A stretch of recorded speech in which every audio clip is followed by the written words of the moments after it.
ฐานรองประธานประเทศแห่งสาธารณรัฐประชาธิปไตยประชาชนลาวได้สำเร็จการเข้าร่วมกองประชุมผู้นำโลกว่าด้วยเมยิงซึ่งจัดขึ้นอยู่ที่นครหลวงปักกิ่งสาธารณรัฐประชาชนจีน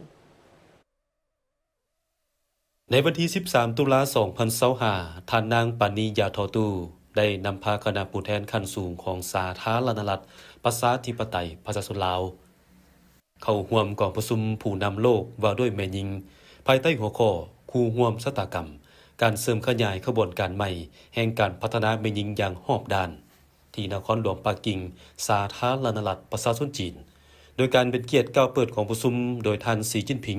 ประธานประเทศแห่งสาธารณรัฐประชาชนจีน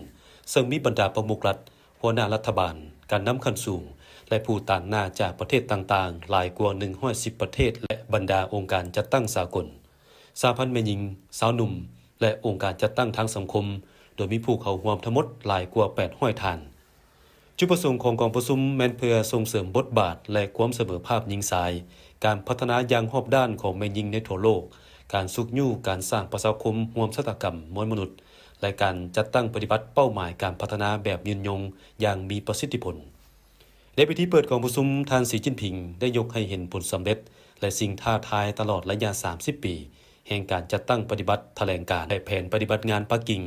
นับตั้งแต่ถูกหับห้องในปี 1995 เป็นต้นมาซึ่งเมื่อถึงปัจจุบันการพัฒนารอบด้านของแม่หญิงกำลังเผชิญกับสิ่งท้าทายที่สลับซับซ้อนเป็นต้นแม่หญิงและเด็กหญิงหลายกว่า600ล้านคนในทั่วโลกตกอยู่ในสภาพที่มีสงครามการปะทะกันด้วยกำลังอาวุธ 10% ของแม่หญิงและเด็กในทั่วโลกดำรงชีวิตในสภาพที่ทุกข์ยากที่สุดโดยเหตุนี้ท่านประธานสีจิ้นผิงจึงเสนอข้อแนะนำ4ข้อคือการร่วมสร้างสภาพแวดล้อมที่ดีในการเติบโตและพัฒนาแม่หญิงการร่วมกันบำรุงสร้างกำลังแฮงเพื่อการสุขยู่ภารกิจของแม่หญิงอย่างมีคุณภาพสูงการร่วมสร้างสภาพการปกครองเพื่อรับประกันสิทธิผลประโยชน์ของแม่หญิงและการร่วมกันสร้างสังกัดใหม่แห่งการสุขยู่แม่หญิงโลก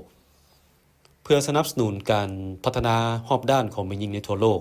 ท่านประธานสีจิ้นผิงได้ประกาศจะสมทบทุนมูลค่า$10 ล้านสหรัฐให้แก่องค์การสหประชาชาติสำหรับแม่หญิง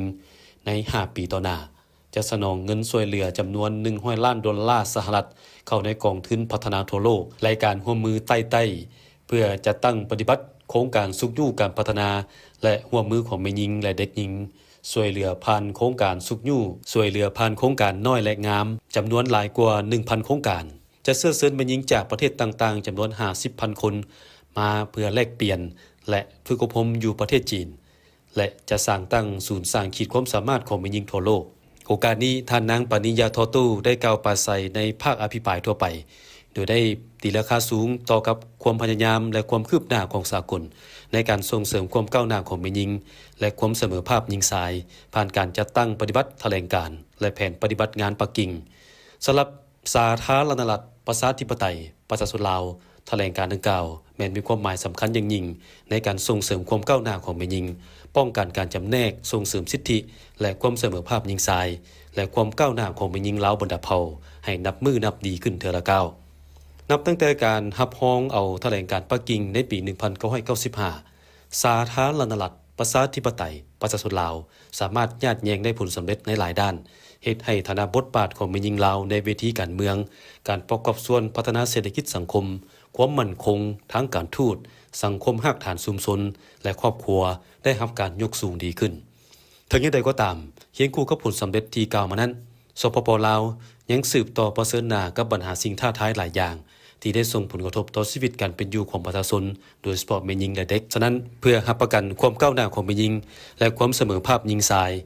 สปป.ลาวจึงได้ให้คำหมายมั่นที่เสื่อมสารเอาทิศทางของกองประชุมคนี้เข้าในแผนพัฒนาเศรษฐกิจสังคม5 ปีในต่อหน้าและจะสืบต่อปกดมทั่วปวงชนลาวและร่วมมือกับสากลเพื่อส่งเสริมความก้าวหน้าของแม่หญิงและความเสมอภาคหญิงชาย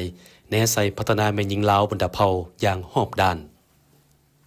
ส่วนในวันที่ 14 ตุลาคม 2025 ท่านนางปานิยาทอตู้ได้พบปะ2 ฝ่ายกับท่านหานเจิ้งรองประธานประเทศแห่งสาธารณรัฐประชาชนจีนในโอกาสนี้ท่านนางปานิยาทอตู้ได้แสดงความขอบใจและตีราคาสูงต่อสายพัวพันมิตรภาพอันเป็นมูลเสื่อระหว่าง2 พรรค 2 รัฐและประชาชนลาวจีนรวมทั้งชมเชยผลสำเร็จอันยิ่งใหญ่และหวังว่า สปป.จีนจะสืบต่อให้การร่วมมือและสนับสนุนสปป.ลาวในด้านเศรษฐกิจการค้าการลงทุนวัฒนธรรมเทคโนโลยีการท่องเที่ยวรวมทั้งทางแห้งของเส้นทางรถไฟลาวจีนเพื่อเป็นการใกล้เคียงให้แก่การเฉลิมฉลองวันครบรอบการสั่งตั้งสายพัวพันการทูตลาวจีนครบรอบ65 ปีในปี 2026ซึ่งทั้งสองประเทศจะร่วมกันจัดตั้งปฏิบัติปีมิตรภาพลาวจีนจีนลาว 2026ในตอนท้ายท่านรองประธานประเทศแห่งสาธารณรัฐประชาธิปไตยประชาชนลาวได้ถือโอกาสดังกล่าวเสริญการนำคันสูงของสปป.จีนเข้าร่วมงานเฉลิมฉลองวันสถาปนาสปป.ลาวครบรอบ50 ปี